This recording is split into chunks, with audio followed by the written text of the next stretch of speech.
Assalamualaikum warahmatullahi wabarakatuh. Perkenalkan, nama saya Sofyan Maulana, saya kelas 1211. Di sini saya akan menjelaskan materi tentang iman kepada hari akhir. Pengertian iman kepada hari akhir. Yang pertama, makna hari akhir. Menurut istilah, hari akhir adalah hari hancurnya alam semesta secara total, termasuk isinya dan berakhirnya kehidupan semua makhluk hidup. Dan pengertian iman kepada hari akhir adalah percaya dengan penuh keyakinan bahwa hari akhir itu ada dan akan terjadi, serta adanya kehidupan yang kekal dan abadi di akhirat kelak. Yang kedua, hari kiamat menurut Al-Quran dan teori ilmu alam. Hari kiamat menurut Al-Quran. Yang pertama, kiamat sugra atau kecil. Menurut bahasa, kiamat sugra adalah datangnya kematian atau kerusakan bagi setiap makhluk, termasuk manusia yang bersifat lokal dan individu. Adapun pengertian istilahnya adalah datangnya kematian yang menimpa setiap manusia. Yang kedua, kiamat kubro atau besar. Menurut istilah, kiamat kubro adalah berakhirnya kehidupan semua makhluk dan hancur leburnya alam semesta secara total dan serentak. Hari kiamat menurut teori ilmu alam. Yang pertama, menurut teori fisika, sekitar 150 juta kilometer jauhnya letak matahari dari bumi, tetapi pancaran sinar matahari sampai ke bumi sekitar 8 menit 20 detik. Jika nanti pancaran sinar matahari tidak nampak atau muncul sinarnya karena tenaga atau sinarnya sudah habis, niscaya tidak ada angin dan awan yang akibatnya hujan tidak akan turun.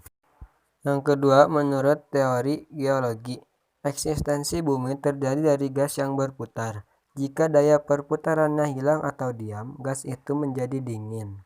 Akibatnya, gas yang berat mengendap ke bawah, sementara yang ringan berada di atas.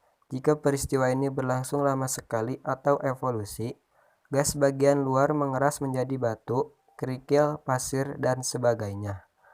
Akibat selanjutnya, bagian tengah masih panas. Zat panas bercampur lava, lahar, batu, dan pasir panas. Bumi beredar karena adanya daya tarik matahari. Akibatnya putaran bumi semakin cepat dan akan mengalami nasib seperti meteor menyala. Akibatnya kehancuran menjadi hal yang mutlak terjadinya. Periode hari akhir. Yang pertama, Yaumul Ba'as. Pengertian Yaumul Ba'as adalah proses dibangkitkan seluruh makhluk dari alam kuburnya atau alam barzah. Peristiwa ini terjadi setelah hancur dan mustahilnya alam semesta, termasuk manusia. Yang kedua, Yaumul Hars atau alam mahsyar adalah proses berkumpulnya manusia setelah dibangkitkan dari kuburnya atau alam barzah. Lalu seluruh manusia mengikuti dikumpulkan menuju sebuah tempat yang luas, yaitu padang mahsyar. Yang ketiga, Yaumul Hisab dan Yaumul Mizan. Allah Subhanahu wa taala memperlihatkan semua amalan untuk dihisab, baik itu amal baik maupun amal buruk. Setiap dosa yang dilakukan akan dihisab atau dihitung atau diperhitungkan dengan sangat teliti. Setelah perhitungan ini, lalu dilakukan proses penimbangan amal atau mizan. Yang keempat, asyirat, yaitu jembatan yang membentang di antara dua tepi neraka menuju surga.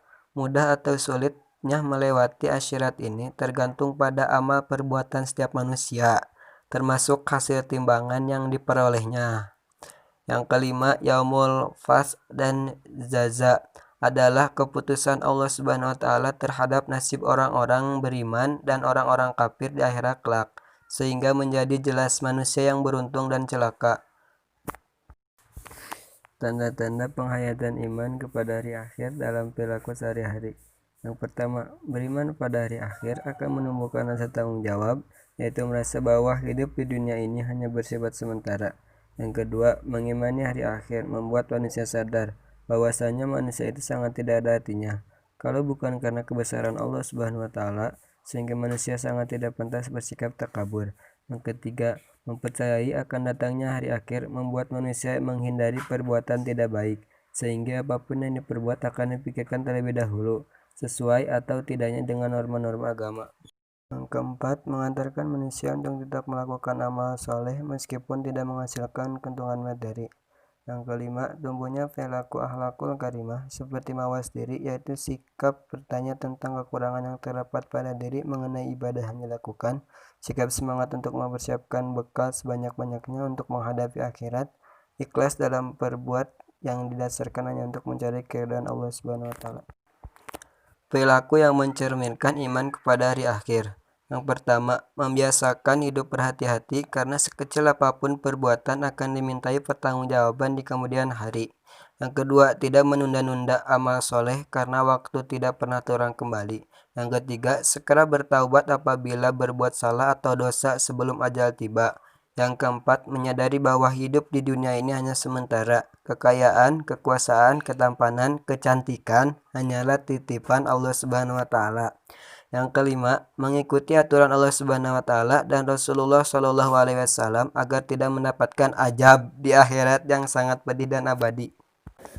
Hikmah beriman kepada hari akhir. Yang pertama, sebagai motivasi untuk berbuat baik atau amal soleh di dunia sebagai bekal menuju alam akhirat, mendorong orang beriman untuk selalu berhati-hati dalam menjalankan kehidupannya karena sekecil apapun yang dilakukan akan dimintai pertanggungjawaban.